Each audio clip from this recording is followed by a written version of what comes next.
Hi everybody, I'm Mike and this is Mike Miller Talks Life.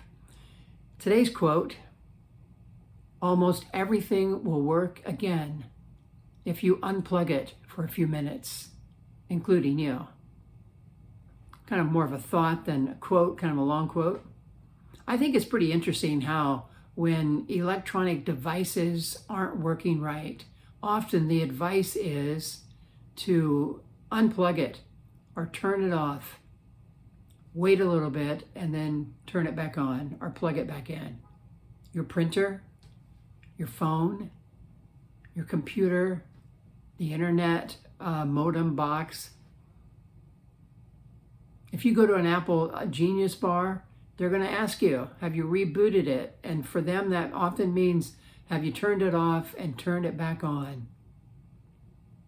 And you're always thinking, that's it? That's going to make it run better? But it does. Many times it gets going. I read from Anne Lamott, who is the originator of the thought I'm talking about today. And her dishwasher had stopped working. It was fairly new, pretty fancy, and she was pretty frustrated with it. And she couldn't figure out what to do to get it going. She looked through the manual and she's trying different things. Nothing seemed to be working. She didn't want to call the repair person because that would be expensive, and she just was frustrated. She had dishes that were needed to be done, and she was, I'm going to have to wash these by hand. And well, her roommate got home and saw the situation, and she simply disconnected it, unplugged it, and then plugged it back in, and it began working just fine. Anne began to think about this. Why wouldn't this work for people?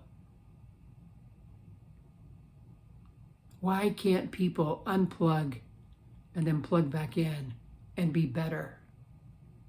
And I look at us as people, I look at myself, and I see us as angry, stressed, lacking focus, fearful of various things in our world, our communities, our states. We're constantly tired. It's like we're running on empty. And this happens because we never step away. We never unplug. And we need to stop being on all the time. A story which I've seen around for a long time, and it's kind of an interesting story. I don't know if it's valid or not, but the point of it is good. Some European missionaries were serving in Africa about 100 years ago, and they had hired some local villagers to help them carry supplies to their station that they would be serving from. And these people they hired were moving at a slower pace than the missionaries wanted to go. So after 2 days of this slow pace, the missionaries pushed them to go faster. So on day 3, they go twice as far. And the missionaries are pretty excited as they evaluate and talk about it. Finally we're getting some distance, we're getting some progress. So they get up on day 4, and the workers that have been hired to help carry things refuse to budge. We're not doing anything today. And missionaries said, what's wrong? And they said, we cannot go any further today. Why not? Everybody looks well. What seems to be the problem? Yes, we are well, but we went so quickly yesterday that we must wait here for our souls to catch up. This is in part why we need to unplug. Our souls need to catch up. Unplugging is about temporarily refraining from using something. It's about temporarily withdrawing from the responsibilities and obligations of everyday life. It's withdrawing from the battle lines that we are confronted with daily. The battle lines that come from politics and COVID-related battles and always feeling like you have to argue your point of view, and hearing and feeling the stress of conspiracy theories. We need to daily unplug from our routines, from our business, from giving, doing for others, from the news, from the media, from the expectations that people place on us, the demands on us. You may be retired, but you still need to unplug. I think sometimes more than we realize, because retirement, you can really have a struggle if you don't take a regular time to regroup and refocus on your new purpose as a retired person. You may be still working. You may be a stay-at-home mom, which everybody knows is not really about staying at home all day. It's go, go, go. You may be raising a special needs child or caring for an ill loved one. Whether you're young or old, you need to unplug, to step away, and then plug back in. We need time to stop, to be still, to refuel and refresh yourself. Many people who are famous, people of influence, I love to read about these people and their lives and their routines that help them do what they feel what they feel they need to be doing. And all of them have a time where they regularly will stop and unplug and then plug back in. Many people who are not famous at all, but they're pretty wise, have a time that they stop and unplug and then plug back in. I'm a follower of Jesus Christ, and Jesus Christ had a habit of getting away, unplugging, refueling, refocusing. A little time to refuel, refresh, makes us better people, better at what we do. So how do you get started? I think we need to be really intentional about this kind of thing, and I think we need to plan for it, and we need to plan what we're going to do. Otherwise, we'll waste this precious moment that we have to unplug and pull away. So plan for it. Don't just let it fall together. So you want to ask, what do I need to do when I'm unplugged? You're looking at a time where you can be still and be quiet. Read or listen to something that inspires you and feeds your soul.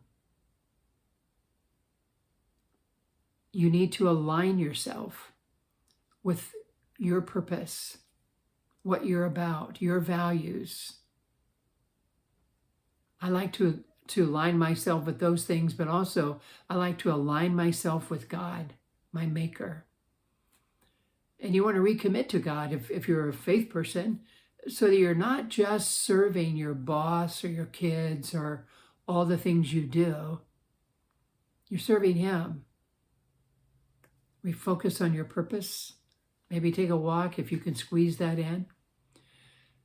This is what this time is about. You're doing what will refresh you, refuel you, recharge you, rest you, reconnect you to your purpose and your values and your maker.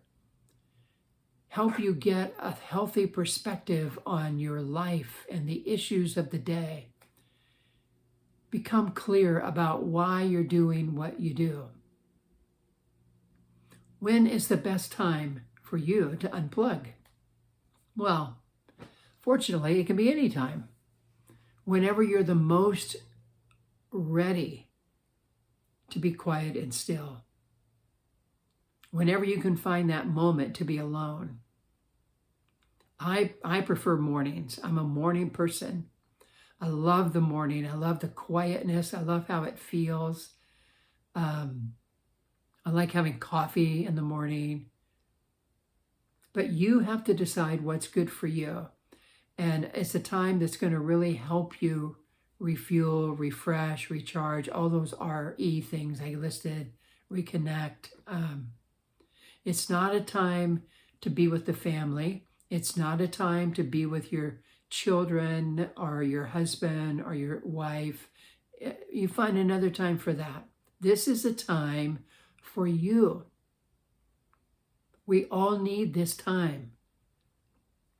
Maybe tell your family, I'm going to start unplugging and get some time alone to refuel so I can be a better mom, a better dad, a better husband, do better in my life. So no interruptions. I mean, it's okay to say that. And it's a teaching point. So pick the best time for you. And how long? Well, probably don't have that much time. So it doesn't have to be long.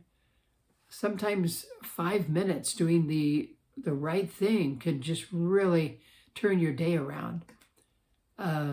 So whatever time you have for this, I think you just need to decide 5 minutes, 15 minutes. Those are pretty good start times if you haven't been doing something like this. And then plug back into the day. If you're a morning person, plug back into your day and get going. The benefits of unplugging are great. You're going to begin to feel rested, even though you're kind of tired physically because the day's been busy and long. Emotionally, you'll be rested, and in your soul, you'll feel rested. You'll be recharged. You'll be reconnected to your values, your purpose, and your maker. Refocused. You're not just like running around doing everything. You're doing what you're meant to do. It's a healthy rhythm, and it'll make a positive difference. So my challenge is to start a daily time. I do mine in the morning, as I said. And if you're interested in that, you may have to get up just a little bit earlier to beat the rush of the family getting up.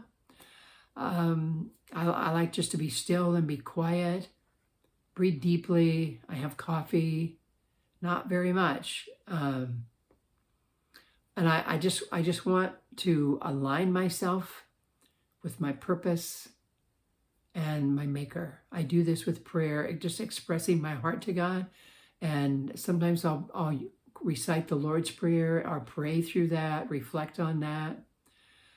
And I break it up because like right after that part of it, often I'll take off on my walk and I get something from that first part of my time to meditate on and think about while I'm walking. And then I get back and I'm going to read some from scripture, read some from something else that's really feeds me, inspires me. Sometimes I'll listen to a podcast, but I'm really careful about what I listen to. I will not listen to anything that's negative or attacking another person or any of that. I don't want that in my life. So that's how I do it. Sometimes I'll reflect on yesterday, look at the highlights of the day. How did I react to different things? And try to do a post-game analysis kind of a thing. And I just recommit to God and plug back in. That's how I do it. Whatever works for you. If you do it at a different time, you're still going to have the same format. We can't continue without unplugging to nourish our soul and refuel ourselves. We just can't. You can't stay on all the time. You'll damage yourself. You'll get ragged and worn out, and you'll no longer be effective in what you're doing as a parent, on the job, whatever you do. You'll lose your effectiveness and you'll burn out. And nobody wants that. And so I hope you'll take that time to try to get this moment when you just unplug, refuel, regroup, plug back in. Because almost everything will work again if you unplug it for a few minutes. And this includes you. Hey, thanks so much for listening. I hope this was helpful. Kind of maybe a challenge a little bit to try this new routine, this new discipline. I know it'll make a positive difference.